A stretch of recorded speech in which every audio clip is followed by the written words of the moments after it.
Hello guys, I am Ricky and you're most welcome to our YouTube channel Nirmala निर्वाण classes.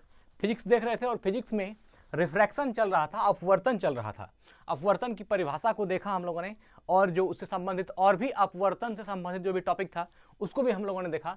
आज जो है प्रकाश के अपवर्तन के कारण घटने वाली घटनाएं, है ना। आज हम लोग क्या पढ़ेंगे?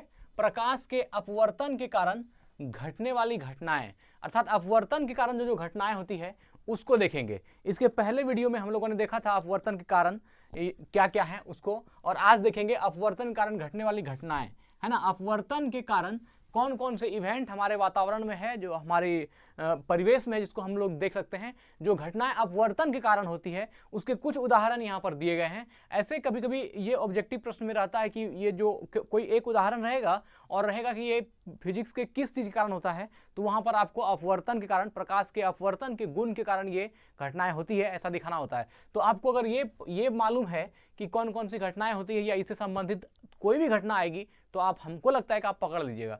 शुरू करते हैं। पहला क्या है? द्रव में अंशतः डूबी हुई सीधी छड़ टेढ़ी दिखाई पड़ती है।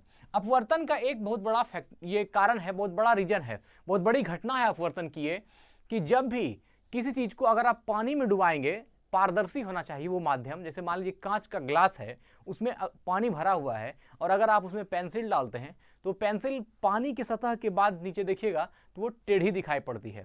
या फिर मान लीजिए आप कहीं समुद्र किनारे, कहीं सागर या कहीं नदी किनारे बैठे हुए हैं और आप वहाँ पर पैर जो है पानी के अंदर लटकाए हुए हैं, पानी के अंदर पैर रखे हुए हैं, तो आपको लगता है जहाँ तक पानी है, जो आप सूखा है जहाँ तक, वहाँ तक तो आपको सही दिख रहा है। उसके बाद जो पानी के अंदर जो पैर है वो टेढ़ा दिखाई पड़ता है। मतलब ये मैक्सिमम यह केस है। अगर आप लाठी वगैरह को कुआं में डुबाएंगे तो जहाँ तक पानी लाठी पर पहुँचता है उसके नीचे का भाग टेढ़ा दिखाई पड़ता है। तो ये होता है अपवर्तन के कारण, है ना, रिफ्रैक्शन के कारण। तो क्या कह रहा है? द्रव में अंशतः डूबी हुई सीधी छड़, द्रव में अंशतः डूबी हुई जो सीधी छड़ है वो कैसी दिखाई पड़ती है? टेढ़ी दिखाई पड़ती है। और इसका कारण क्या है? अपवर्तन। तो अब इस तरह पानी में डुबा के कोई भी उदाहरण देगा तो हमको लगता है कि आप आराम से पकड़ पाएंगे कि ये घटना अपवर्तन की है। देखिए एक बात को समझिए, बेसिकली अपवर्तन जब भी होता है तो दो माध्यम होना चाहिए, दो अलग अलग मीडियम में होता है। एक ही मीडियम में अपवर्तन नहीं होता है। जैसे मान लीजिए हवा में है तो क्या होगा? कुछ नहीं। वो अगर दो माध्यम है, एक सघन है और एक विरल है, ये दो अलग अलग माध्यम है, तो उसमें ही वो घटना होती है कि प्रकाश की किरणें जब एक माध्यम से दूसरे माध्यम में जाती है तो वह क्या होती है? हल्की झुकती है। और वो हल्का झुकने को ही हम कहते हैं कि या तो वह अभिलंब की ओर मुड़ती है या अभिलंब से दूर हटती है। यह दोनों ही घटना शरीक होती है अपवर्तन में। ठीक है, तो ये इसके लिए हमेशा दो माध्यम चाहिए। और जैसे ही कहा द्रव में अंशतः डूबी हुई, तो अंशतः डूबा तो एक मीडियम तो एयर की हो गई और दूसरी क्या हो गई? जिसमें पानी में वो डूबा तो वो मीडियम क्या हो जाएगी? डेंसर हो जाएगी, जो पानी की होगी। चलो दूसरा पढ़ते हैं। दूसरा पॉइंट है तारे टिमटिमाते हुए दिखाई पड़ते हैं। देखिए तारों का टिमटिमाना यह भी अपवर्तन का उदाहरण है ना। तारों का टिमटिमाना किसका उदाहरण है? अपवर्तन का उदाहरण है। यह भी ध्यान रखिएगा, यह क्वेश्चन कई बार फंसा भी लेता है आदमी को। ये वाला तो खैर पकड़ में आ जाता है, लेकिन तारे टिमटिमाते हैं किसके कारण? तो अपवर्तन के कारण, है ना। तारों के टिमटिमाने में भी किसका कारण दिखता है? अपवर्तन का।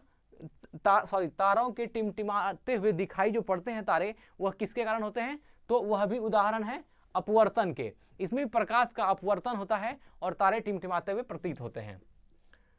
सूर्योदय के पहले एवं सूर्योदय के बाद, सूर्य उदय होगा उसके पहले और सूर्यास्त के बाद, जब सूर्य अस्त होता है उसके बाद भी सूर्य दिखाई देता है। यह भी किसका उदाहरण है? यह भी प्रकाश के अपवर्तन का उदाहरण है। मतलब क्या? सूर्य अभी उदय नहीं हुआ है, सूर्य उदय से पहले, सूर्य उदय नहीं हुआ है लेकिन उसके पहले ही क्षितिज पर लालिमा दिख जाती है, और यह किसका उदाहरण है? तो अपवर्तन का। सूर्य के पहले एवं सूर्यास्त के बाद। दूसरा क्या कर रहा है? शाम को सूर्यास्त हो चुका है, सूर्य अस्ताचल हो गया, सूर्य अस्त हो चुका है, उसके बाद भी क्षितिज पर लालिमा दिखती है, तो वह भी किसका उदाहरण है? अपवर्तन का, है ना। सूर्योदय के पहले एवं सूर्यास्त के बाद भी सूर्य दिखाई पड़ता है, यह किसके कारण? तो यह होती है प्रकाश के अपवर्तन के कारण। ठीक है, चौथा पॉइंट देखते हैं। तो जब भी कहीं सूर्योदय या सूर्यास्त का बात की जाए, सूर्योदय के पहले और सूर्योदय के बाद भी सूर्य दिखाई पड़ता है, यह घटना किसके कारण होती है? तो यह घटना होती है अपवर्तन के कारण।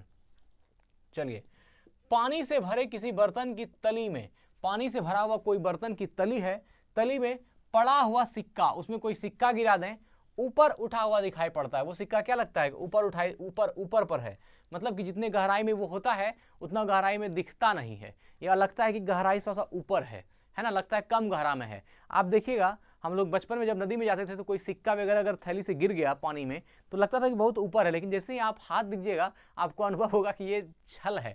वो लगता है कि ऊपर पर है लेकिन ऊपर पर होता नहीं, वह जमीन मतलब कि तली में ज़्यादा अंदर तक होता है, नीचे तक होता है। तो वही कह रहा है कि पानी से भरे हुए किसी बर्तन की तली में, है ना, उसकी निचले वाली पेंदी पर तली में पड़ा हुआ सिक्का ऊपर उठा हुआ दिखाई पड़ता है। वह सिक्का अपवर्तन के कारण क्या होता है, ऊपर दिखाई पड़ता है ना।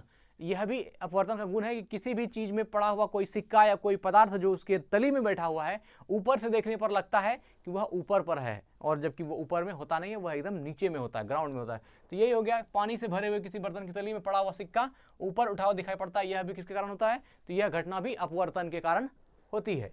पाँचवां देखिए क्या है, पाँचवां है जल के अंदर पड़ी हुई मछली। पानी के अंदर अगर कोई मछली को आप देख पा रहे हैं, मछली वास्तविक गहराई से कुछ ऊपर उठी हुई दिखाई पड़ती है। तो यह वाला जो केस 4 है, जो 4 नंबर है और जो 5 नंबर है, दोनों सेम ही है।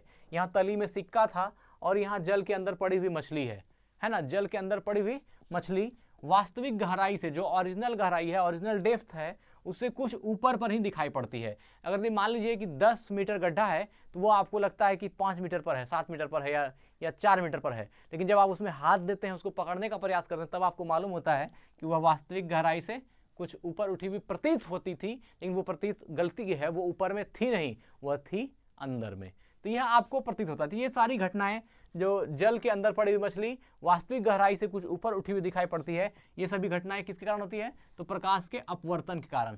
तो आज हम लोगों ने देखा प्रकाश के अपवर्तन के कारण घटने वाली घटनाएं, प्रकाश के अपवर्तन, रिफ्रैक्शन ऑफ लाइट के कारण कौन कौन सी इवेंट होती है, उसको हम लोगों ने देखा। तो हमको उम्मीद है मित्र कि इस तरह से संबंधित कोई भी अगर आपको उदाहरण दिया जाए इससे बना करके इसी टाइप का, तो हमको लगता है कि आप आराम से पकड़ने में योग्य हो जाएंगे कि ये उदाहरण किसका है। ठीक है ना। तो आज वीडियो को यहीं एंड करते हैं, मिलते हैं फिर अगली वीडियो में। धन्यवाद, स्वस्थ रहें, अपना ख्याल रखें, जय हिंद।